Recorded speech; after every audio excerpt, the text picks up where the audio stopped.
오늘은 기본에 충실하면 삶이 윤택해진다. 기본에 충실하면 삶이 윤택해진다라는 주제로 하나님의 마음을 알아가도록 하겠습니다. 우리가 지지난주부터 기도의 가장 기본이 되는 예수님이 가르쳐 주신 기도에 대해 살펴보고 있습니다. 오늘은 그 세 번째 이야기입니다. 지난주에 한 것을 간단히 살펴보면 첫 번째, 하늘에 계신 우리 아버지여는 창조주 하나님을 부르는 것입니다. 우리가 아버지라고 부르는 하나님은 이 세상을 만드신 창조주 하나님이란 사실을 믿으시길 바랍니다. 그래서 기도는 전지전능하신 하나님, 창조주 하나님을 믿는 믿음에서 시작해야 합니다.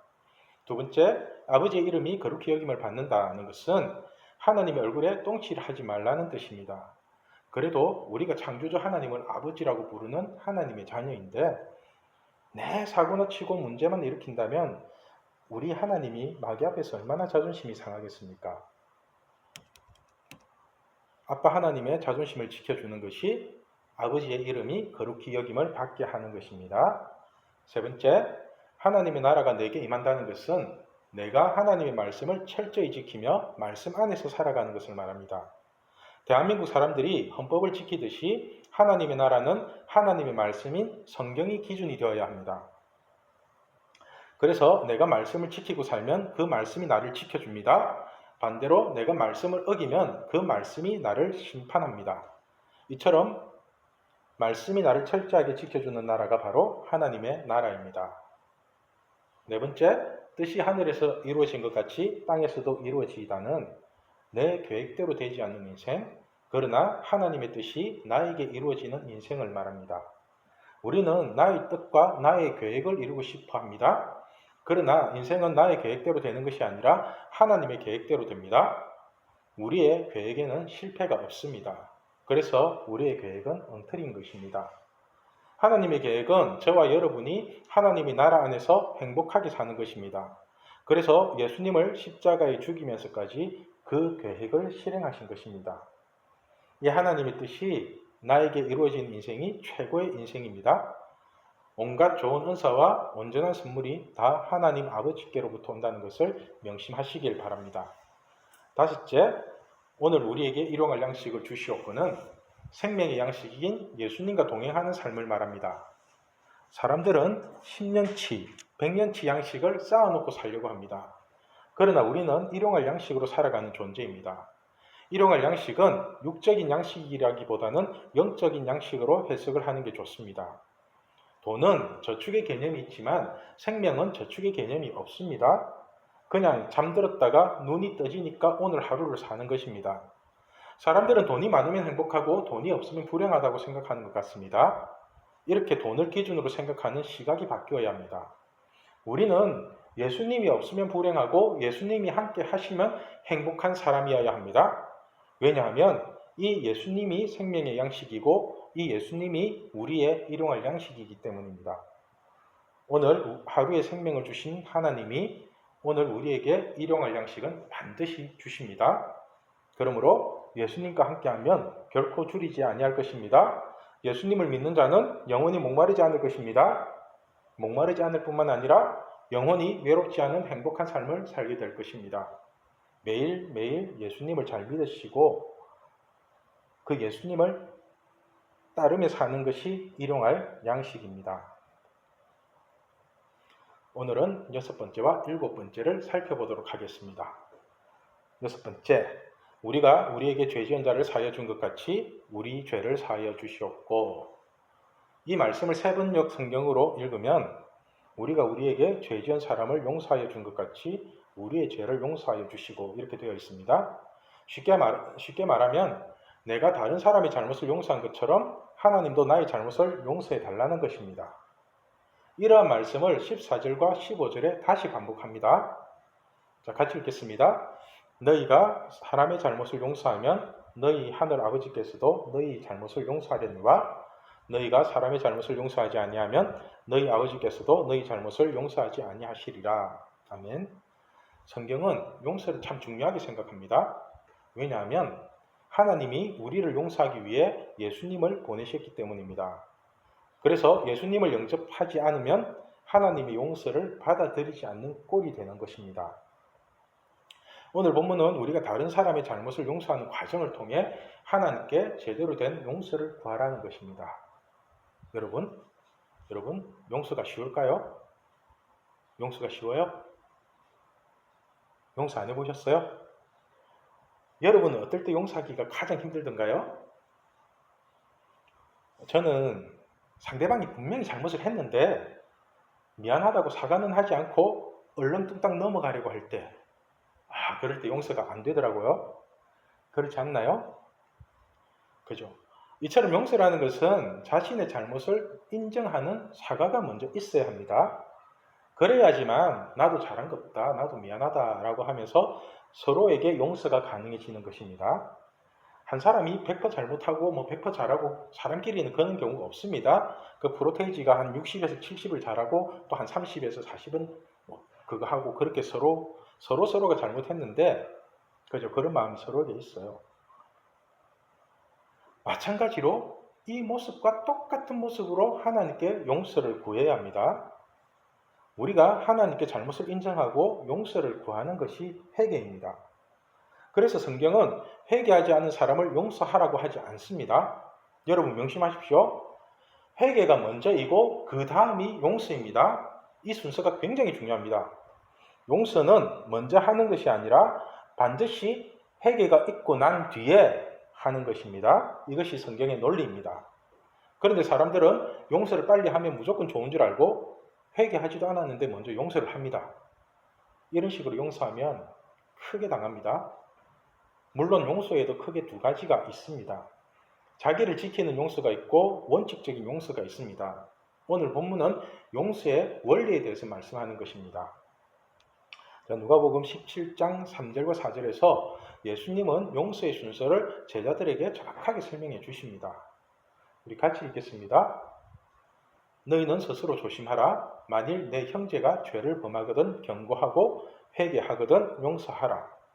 만일 하루에 7번이라도 내게 죄를 짓고 7번 내게 돌아와 내가 회개하노라 하거든 너는 용서하라 하시더라. 아멘. 여기서 강조하는 것이 무엇입니까? 바로 회개하거든 용서하라는 것입니다. 이처럼 용서는 자신의 잘못을 시인한 사람에게 하는 것이지 그냥 자신의 잘못을 얼렁뚱땅 넘기는 사람에게 하는 것이 절대로 아닙니다. 하나님도 회개하지 않은 사람은 절대로 용서하지 않으십니다. 만약 하나님이 회개를 하지도 않았는데 용서를 하신다면 뭐하러 우리가 이렇게 나와서 예수를 믿습니까? 안 믿어도 용서를 다 해주시는데, 그죠? 그래서 예수님을 영접하는 것 자체가 하나님의 용서를 받아들인다는 의미가 들어 있습니다. 뉴스를 보더라도 가해자에게 진심 어린 사과를 하면 용서를 해주겠다고 하는데도 진심 어린 사과를 안 합니다. 그냥 형량이나 감형받으려고 거짓된 사과만 합니다. 사람을 죽여놓고도 술에 취해서 그랬다, 우발적으로 그랬다고 합니다. 그래서 회개는 자신의 잘못을 인정하고 마음에서 우러나오지 않으면 절대로 할 수 없는 것입니다. 누가복음 13장 4절과 5절에 우리가 망하는 이유를 자세하게 설명해 줍니다. 자, 우리 4절 5절 같이 읽겠습니다. 또 실로암에서 망대가 무너져 치어 죽은 18사람이 예루살렘에 거한 다른 모든 사람보다 죄가 더 있는 줄 아느냐? 너희에게 이르노니 아니라 너희도 만일 회개치 아니하면 다 이와 같이 망하리라. 아멘. 이게 무슨 말이냐 하면 높은 건물이 무너져서 18사람이 죽었는데 이 사람들이 죄를 많이 지어서 죽은 게 아니라 그 죄를 뉘우치는 진심 어린 회개가 없어서 죽었다는 것입니다. 너희도 만일 회개치 아니하면 다 이와 같이 망하리라. 여러분, 우리가 망하는 이유는 죄 때문에 망하는 게 아닙니다. 하나님께 잘못했다고 고백하지 않기 때문에 망하는 것입니다. 하나님이 우리에게 죄를 짓지 말라고 하신 이유는 예수님을 통해서 회개와 용서의 길을 열어놓으셨기 때문입니다. 그래서 정확한 회개가 있어야 정확한 용서가 가능한 것입니다. 사람도 자신의 잘못을 시인하지 않고 얼렁뚱땅 넘기려고 하면 용서하기가 힘든데 하물며 전지전능하신 하나님 앞에 회개하지 않는 용서란 있을 수가 없습니다. 하나님은 우리에게 회개하지 않으면 망할 거라고 말씀하십니다. 그러니까 여러분, 우리가 예배를 시작할 때 공식적인 회개 기도 시간이 있습니다. 그죠? 제발 이때만이라도 하나님 앞에서 진실한 마음으로 회개하시길 바랍니다. 그런데 회개는 어떻게 하는 것일까요? 회개를 어떻게 해야 되죠? 우리는 회개를 하라고 하면 자기가 뭘 잘못했는지도 모르고 무조건 잘못했다고 하는데 이건 회개가 아닙니다. 연애를 하다가 남녀가 싸웠을 때도 남자가 일단 미안하다고 사과를 하면 여자가 꼭 하는 말이 있죠. 네가 뭘 잘못했는지 알기는 않아. 그죠? 남자는 이런 소리 들으면 미칩니다. 사실 뭘 잘못했는지 모르거든요. 그냥 싸우기 싫어서 하는 말인데 속으로 잘못한 게 없다고 생각합니다. 그래서 대충 넘어가려고 하는 말인데 여자는 그 속을 다 아는 듯이 꼬치꼬치 따지면서 묻습니다. 그런데 우리 하나님이 꼭 이런 식입니다. 우리가 회개를 할 때마다 네가 뭘 잘못했는지 알기는 아냐고 물으십니다. 여러분, 회개는 상대방의 화나 풀어주기 위해서 하는 쇼가 아닙니다. 진정한 회개란 A라는 잘못에 대해서 철저하게 A로 용서를 구하는 게 진정한 회개입니다. 제가 예를 들어 설명하겠습니다. 제가 영민이의 아이폰을 훔쳤습니다. 아이폰 좋잖아요. 저 맨날 최신 것만 사요. 중고시장에서. 아이폰을 훔치고 난 뒤에 몰래 잘 써야 되는데 제가 바보같이 영민이한테 들켰습니다. 그래서 제가 회개한답시고 영민아 미안하다고 이렇게 말만 하는 것도 회개가 아닙니다. 그죠? 그럼 전도사 체면에 그래도 무릎 꿇고 빌면은 회개가 될까요? 무릎 꿇고 비는 것도 회개가 아닙니다. 그죠? 그럼 여러분이 생각하기에 어떻게 하는 것이 회개인 것 같습니까? 어떻게 하는 게 회개인 것 같아요? 훔친 휴대폰을 돌려주고 미안하다고 사과하는 것이 회개입니다. 그런데 회개를 한답시고 휴대폰을 돌려주지도 않고 계속 딴짓거리를 한다면 용서가 되겠습니까? 사람 갖고 노는 것이. 안 그래요? 또 휴대폰을 돌려준다고 하면서 훔친 아이폰이 아닌 조선시대에 쓰던 슬라이딩 폰이나 폴드폰 아니면 가로 꽂는 이딴 걸로 돌려준다면 용서가 되겠습니까? 그래서 용서는 정확한 회개가 있어야 정확한 용서가 되는 것입니다. 그런데 더 심각한 문제는 사람들은 A라는 문제로 사고를 치면 A라는 문제로 해결을 해야 되는데 자꾸만 자기들이 편한 B나 C로 해결을 하려고 합니다. 예를 들어 사람이 마음을 상하게 했으면 그 마음을 풀어줘야 됩니다. 그런데 진심어리 사과보다는 그냥 돈으로 해결하려고 합니다. 그래서 마음이 상한 그 사람은 그냥 덮어주고 넘어가려고 같이 밥을 먹기는 먹는데 기분은 더럽습니다. 여러분, 회개는 자신이 잘못한 것이 무엇인지를 정확하게 인정하고 정확한 회개를 해야 합니다. 그래서 회개가 어려운 것입니다. 우리는 그럴 수도 있지 뭐라는 생각이 강하기 때문에 회개도 대충 하는 것입니다. 감정이 상했다면 그 상한 감정을 먼저 풀어줘야 합니다. 이것이 진정한 회개입니다. 이러한 회개가 있을 때 용서가 되는 것입니다. 회개와 용서는 톱니바퀴처럼 코드가 정확하게 맞아야지 온전하게 해결이 됩니다. 그렇지 않으면 용서를 했는데도 계속해서 찜찜함이 남아 있습니다. 이처럼 사람들 간의 회개와 용서도 정확하게 이루어져야 해결이 되는데 전지전능 하나님은 오죽하시겠습니까? 여러분, 하나님께 A라는 잘못을 했으면 구체적인 A라는 회개를 하십시오. 그러면 하나님은 A라는 문제에 대해서 용서해 주시고 그 문제를 완전히 해결해 주실 것입니다. 그리고 B라는 잘못을 했으면 B에 대한 구체적인 회개를 하십시오.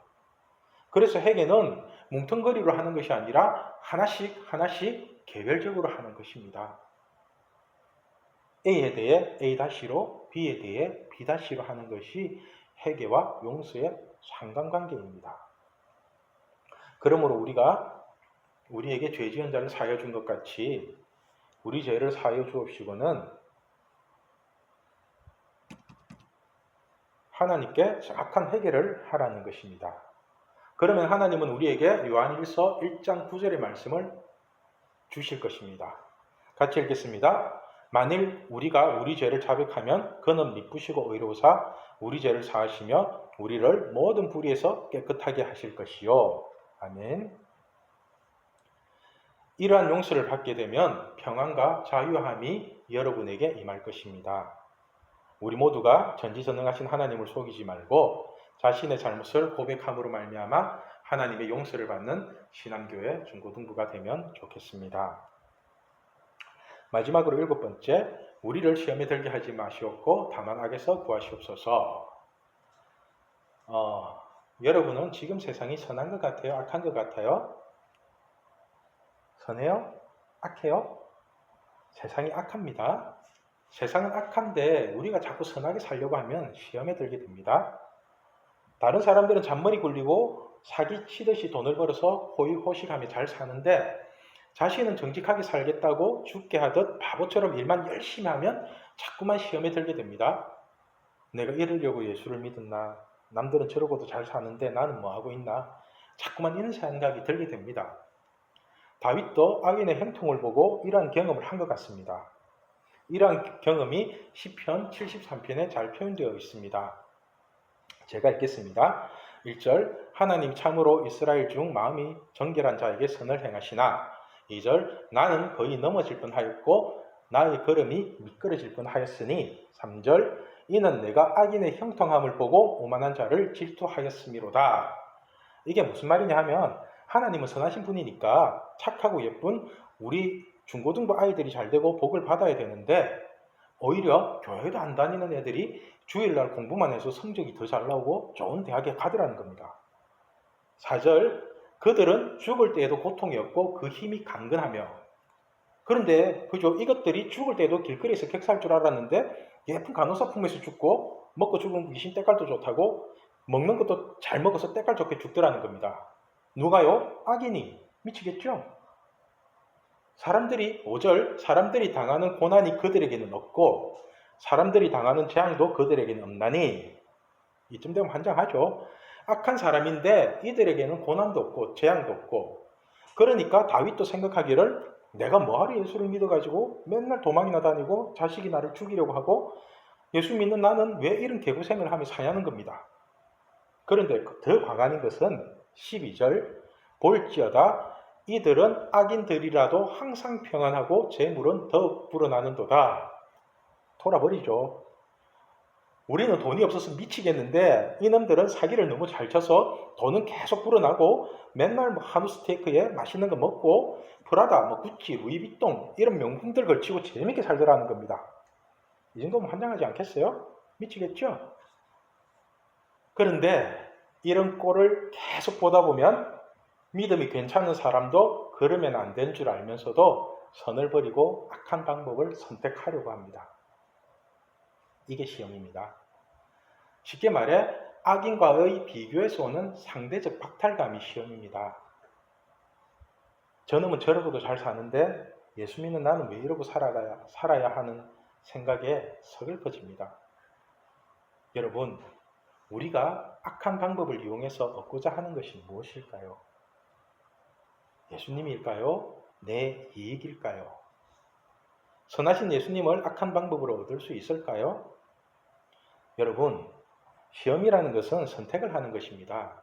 우리가 수능을 칠 때도 오지선다형으로 선택을 하듯이 예수님을 믿는다는 것도 항상 선택입니다. 예수님의 말씀을 선택할 것인지 아니면 자기 욕심을 선택할 것인지 항상 이 갈등이 있습니다. 그런데 여러분, 우리가 악을 선택하든 선을 선택하든 모든 책임은 자신에게 있다는 걸 명심하십시오. 혹시 복과 저주도 선택이라는 것을 아십니까? 신명기 11장 26절에서 28절 말씀입니다. 내가 오늘 복과 저주를 너희 앞에 두나니 너희가 만일 내가 오늘 너희에게 명하는 너희의 하나님 여호와의 명령을 들으면 복이 될 것이요 너희가 만일 내가 오늘 너희에게 명하는 도에서 돌이켜 떠나 너희의 하나님 여호와의 명령을 듣지 아니하고 본래 알지 못하던 다른 신들을 따르면 저주를 받으리라. 아멘. 이처럼 복과 저주도 내가 선택을 하듯이 시험에 들고 안 들고도 내가 선택을 하는 것입니다. 쉽게 말해 무언가를 선택해야 할지, 쉽게 말해 우리가 무언가를 선택할 때 선을 선택하면 시험에 들지 않게 되고 악을 선택하면 시험에 들게 됩니다. 그래서 우리를 시험에 들게 하지 마시옵고 다만 악에서 구하시옵소서는 내 이익을 위해서 악을 선택하지 않도록 나를 지켜달라는 고백입니다. 제가 마트에서 일을 하며 여기저기를 돌아다니다 보니까 돈이 되는 게 보여요.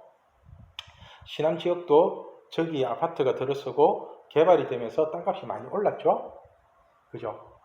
지금 부산에서 땅값이 제일 비싼 곳이 어딘지 아세요? 해운대 센텀 마린시티죠. 이곳 땅값이 평당 3천에서 4천 정도 합니다. 다은이들랑 가서 그 커피 마시는데, 거기 엔젤리스 커피 마시는데 거기 마시지. 그런데 혹시 아랫반송, 윗반송 주변이 해운대 신도시처럼 제2센텀으로 개발된다는 사실을 혹시 아세요? 또 작년에 부동산 조정 지역에서 해운대구가 전면 해제되었죠. 들리는 말로는 해운대구, 수영구 쪽은 조정 지역 해제되자마자 신축 아파트 프리미엄이 1억씩 왔다 갔다 한다고 합니다. 또 요번에 반송 제2센텀 지역에 그린벨트가 해제되고 2022년부터 1단계 공사를 착공할 예정이랍니다. 제가 일했던 지역이 바로 이 반송입니다. 여기에 조금만 땅 투기를 하고 여기에 가게 하나만 얻어놓으면 먹고 사는데 지장이 없겠다는 생각이 듭니다. 지금 반송 땅값이 평당 한 500 정도면 살 수 있습니다. 평당 500에 사놓은 땅이 몇 년만 지나면 평당 1000에서 2000 정도는 받을 수 있을 것 같습니다. 이것이 저에게 시험인 것 같습니다. 왜냐하면 땅 살 돈은 없는데 땅 살 돈을 구하기 위해서 자꾸만 잔머리를 굴려야 되기 때문입니다. 카드깡을 치면 한 방에 몇천 원 땡기겠는데 이러면서 사실 우리가 시험에 드는 것은 하나님의 테스트가 아니라 세상의 유혹 때문입니다. 야고보서 1장 13절 14절 말씀입니다. 우리 같이 읽겠습니다. 사람이 시험을 받을 때에 내가 하나님께 시험을 받는다 하지 말지니 하나님은 악에게 시험을 받지도 아니하고 친히 아무도 시험하지 아니하시느니라. 오직 각 사람이 시험을 받는 것은 자기 욕심에 끌려 미혹됨이니. 아멘. 이처럼 악한 세상과의 싸움에는 반드시 시험이 있습니다. 그런데 이 시험의 실상은 자신의 욕심 때문이라는 것입니다. 그러므로 시험에 들지 않기 위해서는 자신의 마음을 잘 살펴야 합니다. 우리에게 유혹이 된다는 것 자체가 악에 가깝습니다. 여러분, 선함이 유혹이 된 적이 있습니까? 사도 바울이나 베드로 같은 남자를 만나고 싶으세요? 아니면 예수님 같은 남자는 어떠세요? 오직 하나님밖에 모르는 남자? 아니면 돈 많고 좋은 직장에 얼굴도 꽃미남이고 매너도 좋은데, 그런데 한 가지 딱 걸리는 게 있다면 예수님을 믿지 않는다는 것. 여러분은 어떤 남자를 만나고 싶으세요? 유혹이 뭔지 아시겠죠? 선은 우리에게 유혹이 되지 않습니다. 오히려 우리가 거부할 수도 있습니다. 그런데 악은 우리에게 유혹이 됩니다. 이러한 유혹을 물리치고 승리하는 것이 시험에 들지 않는 것입니다. 그래서 우리를 시험에 들게 하지 마시옵고 다만 악에서 구하시옵소서라고 선을 구해야 하는 것입니다. 우리 모두가 세상의 유혹에서 승리할 수 있는 힘을 달라고 하나님께 구하시길 바랍니다. 지금까지 3주에 걸쳐서 예수님이 가르쳐 주신 기도에 대해서 살펴보았습니다. 주기도에는 기도의 가장 핵심이 되는 모든 요소들이 다 들어 있습니다. 그래서 여러분이 힘들거나 답답할 때, 때로는 기도조차 되지 않을 때 주기도문으로 기도를 하면 하나님의 위로와 응답이 있을 것입니다. 이 주기도문의 뜻을 생각하며 기도하십시오. 하나님의 능력을 체험하게 될 것입니다. 주기도문의 능력을 체험하는 우리 신앙교회 중고등부가 되길 바랍니다. 기도하겠습니다.